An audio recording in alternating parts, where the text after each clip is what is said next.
Pat McAfee said Ron Artest betrayed the Indiana Pacers and destroyed his own legacy the moment he jumped into the stands. Mainstream media tried to downplay the chaos as just another routine brawl. Insider reports confirmed players were stunned and actually feared for their own safety. Right from the jump, you have to understand that entering the crowd broke the ultimate sacred oath of professional basketball. For years, the league kept player aggression confined to the hardwood, but artists flipped the script and attacked the very people who bought the tickets. Cameras captured the absolute panic on the faces of the crowd while security guards rushed in to restore order. The commissioner handed down an 86-game suspension because the league recognized this as the most severe public safety violation ever recorded.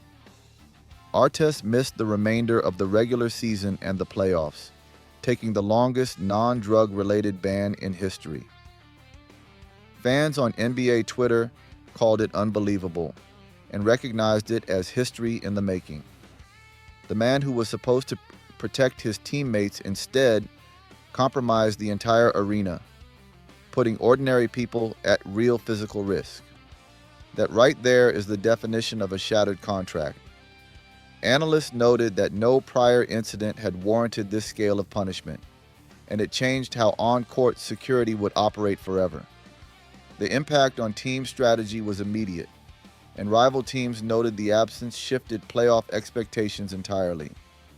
The Pistons and Pacers had to adjust their rotations without their star defender, scrambling to cover the massive hole left in their roster. Public opinion diverged sharply, with some claiming he protected players while others knew he crossed an unthinkable line. Within locker rooms across the league, players discussed the precedent, and the fear of similar escalation influenced behavior in subsequent seasons.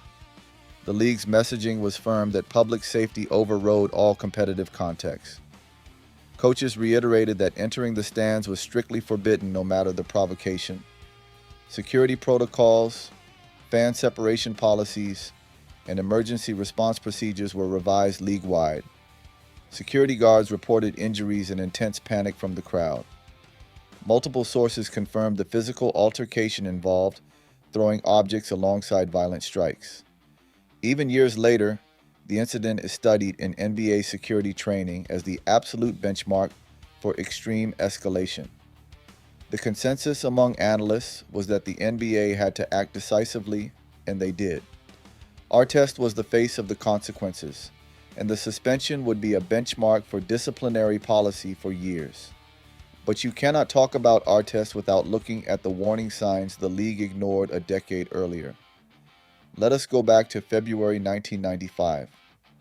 Pat Maxwell punched a fan and crossed a boundary nobody thought a player would cross. Local papers called it an unusual scuffle, losing the severity in translation. Internal league sources flagged the event as catastrophic. Rod Thorne went on the record and explicitly stated the action was without precedent in the league's recent history. Thorne oversaw operations and had 10 years of precedent-setting behavior to compare this against. The NBA hit Maxwell with a 10-game suspension and a $20,000 fine, hitting him right in his professional and financial future. That fine carried enormous weight back then. Fans on Reddit pointed out that this 1995 episode is exactly why current security policies exist. The league had to draw a line in the sand because the stands are just as sacred as the paint. You might read old headlines and think player-fan confrontations were common, but they were not. Outside of fights spilling into the stands, no one had crossed this line. Before Maxwell, executives internalized minor altercations and handed out smaller fines without much public fuss. Post-Maxwell, executives understood the optics mattered just as much as the physical act itself. Thorne made it clear that leaving the court was a violation of league standards that could never happen again. The NBA recognized they had to protect both the players and the audience, establishing a zero-tolerance policy for crossing fans. Trainers and managers still reference his case in meetings today, pointing to 1995 as the ultimate benchmark for extreme disciplinary action. The integrity of the game is non-negotiable. Every NBA fan texting their brother after that week understood the gravity because nothing like it had happened in a decade. Mainstream coverage may have been restrained, but insiders knew this was an extraordinary breach of the professional contract. If Maxwell's incident went unpunished, every minor altercation could have escalated in the following seasons. The fine and suspension were both symbolic and material, enforcing league authority and signaling public accountability. Then you have Charles Barkley, a guy who dominated the court but repeatedly escalated off-court confrontations until the law caught up with him. 3 Florida beat reporters documented the scene when Barkley threw a patron through a plate glass window. Media outlets initially framed it as just a bar fight. Florida prosecutors looked at the intent behind the action and filed aggravated battery charges. In Florida, battery becomes aggravated when you intentionally apply force that creates a real risk of bodily harm.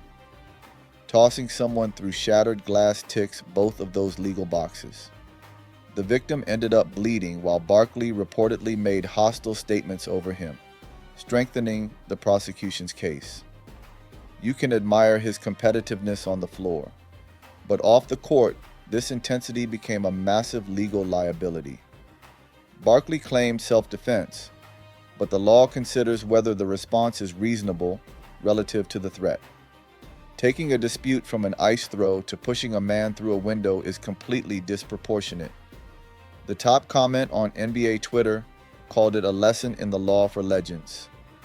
Fans on Reddit admitted that not even the old days could explain him snapping like that. This was not an isolated incident either. Look at the Milwaukee case from 1991. ESPN barely reported the true scope of the fight. 3 rival general managers already flagged the video because Barkley escalated the confrontation so rapidly. He reportedly even stripped down to make people think he was crazy. Barkley himself later joked about the absurdity of stripping down to appear unpredictable. It was calculated escalation designed to intimidate. Mainstream media often depicted him as volatile, but court documents reveal a man who constantly claimed his aggression was reactive and protective. Every altercation fed into a public persona that combined athletic dominance with dangerous unpredictability. Fans on Twitter revisited the old footage and noted that his self-defense framing only highlights the severe volatility. The man knew how to push the envelope, and history remembers that. The Milwaukee episode is emblematic of what happens when high talent meets volatile temperament. High talent plus explosive temperament creates legends and cautionary tales simultaneously. Barkley later admitted in his apology to the judge that he allowed himself to be provoked and compounded the problem by not cooperating with the officers. He acknowledged the fight was avoidable and that he lost his temper, making everything worse by how he reacted afterward. His later reflections showed that a momentary lapse in composure by a professional athlete carries significant legal consequences. The bar incident became a cautionary story in the NBA community.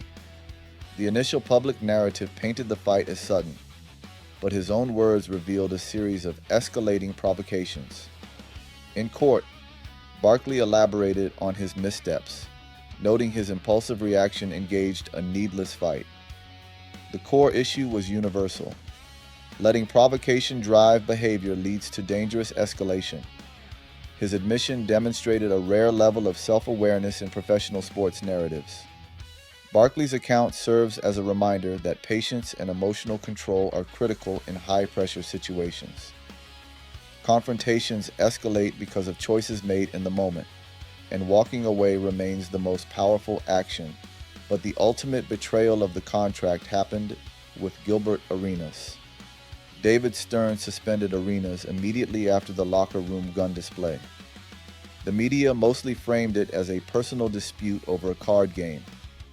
Insider reports highlighted that the NBA viewed it as a massive workplace safety crisis. Stern dropped the suspension like a hammer, citing a direct violation of league weapons rules. The moment Arenas displayed those firearms, it became a risk assessment nightmare for his teammates, the staff, and the entire franchise. Stern explicitly stated that Arenas' ongoing conduct proved he was unfit to take the court until the investigations wrapped up. Guns in any NBA facility are non-negotiable. The league's decision was an enforcement of rules designed to protect every player from scenarios that escalate beyond control. Arenas crossed the line of acceptable conduct and compromised the collective environment, leaving his teammates feeling their security was violated. Stern's move reminded everyone that reputation, skill, and legacy are secondary to fundamental conduct standards in league spaces. The older crowd who remembers the Jordan era understood the gravity instantly. They saw Stern's action as decisive and necessary to maintain order. Analysts revisited historical precedents and realized past disciplinary actions looked lenient compared to this new rigorous standard. Stern reminded everyone that legacy and skill are secondary to fundamental conduct standards in league spaces. The broader impact touched team dynamics, putting severe strain on locker room trust and player relationships. Teams learned the harsh consequences of ignoring behavioral red flags. The Arenas case remained a major reference point for evaluating player conduct risk and internal oversight. Stern's approach established a modern standard where the NBA would act decisively and transparently to reinforce its safety commitments. Violating safety protocols became recognized as a direct threat to professional integrity that could not be excused by talent or status. The league had matured from emphasizing on-court results alone to integrating safety, professionalism, and accountability. The public thought the gun incident was a freak lapse, but federal authorities arresting him years later for running an illegal gambling ring proved the persistent pattern. CBS News coverage framed it as another shocking incident, but Justice Department filings revealed a long history of reckless judgment. His personal disputes repeatedly turned into severe legal consequences. Arenas' talent was overshadowed by his inability to manage risk. The locker room fiasco exploded into public consciousness, setting off loud alarm bells across the entire league. The federal charges connected to organized crime networks confirmed this tragic trajectory. Justice Department documents highlighted the systematic nature of the continuous violations. The league's earlier disciplinary measures failed to enforce the contract fully, giving him repeated opportunities to misjudge and escalate. Each misjudgment reinforced a pattern showing that talent alone could not prevent self-inflicted chaos. Every event compounded the consequences, making intervention unavoidable. Fans on Reddit highlighted the massive dissonance between his on-court performance and his off-court behavior. One top-liked comment noted the man had talent for days, but judgment nowhere to be found. Skip Bayless posted on X that scoring would never save him from his choices, proving why talent is not king. Talent creates visibility, but visibility magnifies every single misstep. He kept turning personal disputes into legal nightmares, and the NBA could no longer shield him. Federal filings show prosecutors treating his conduct as far more than isolated lapses.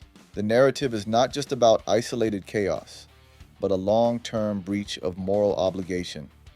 The system gave him chance after chance, and the law finally enforced the boundaries. Social media discussions echo similar points about the inevitable enforcement of responsibility when repeated violations occur. The CBS report on his illegal poker ring linked the locker room chaos directly to the federal investigation, connecting all the dots. And this is exactly where the pattern accusation lands for the entire league system. We have to ask why the basketball structure repeatedly protects high-level talent while ordinary staff and fans bear the physical risks. The league watches stars like Artist, Barkley, and Arenas break the fundamental contract of safety, and the front offices only react when the public forces their hand. The corporate gatekeepers build billion-dollar empires on the backs of these athletes, looking the other way when early warning signs like Pat Maxwell flash right in front of them. It is a persistent cycle where elite skill shields men from the consequences of their own destructive choices until federal indictments or shattered glass force a massive suspension. Fans on Yahoo Sports commented that you cannot just score your way out of criminal exposure. Make of that what you want. The executives internalized minor altercations for decades because protecting the product mattered more than protecting the people in the arena. The law isn't biased toward charisma or past heroics, yet the league office consistently tried to manage these problems internally before the police arrived. You see the difference clearly in the reports from Deseret and the New York Times. The NBA matured from emphasizing on-court results alone to integrating safety, but only after men were pushed through windows and guns were drawn inside the sanctuary of the locker room. Every misstep was predictable, building toward inevitable federal scrutiny and massive public relations disasters. Talent without restraint operates like a ticking time bomb. The insiders remember the legal filings and the repeated reckless choices long after the highlight reels fade. Court filings show repeated misconduct and escalating severity, the kind that the league and law enforcement keep track of as a continuing threat. You cannot separate the talent from the chaos. The public wanted to celebrate points per game averages, but the insiders knew it was only a matter of time before the law caught up with reckless judgment. The contract between talent, personal accountability, and public trust has been repeatedly violated and remains fractured.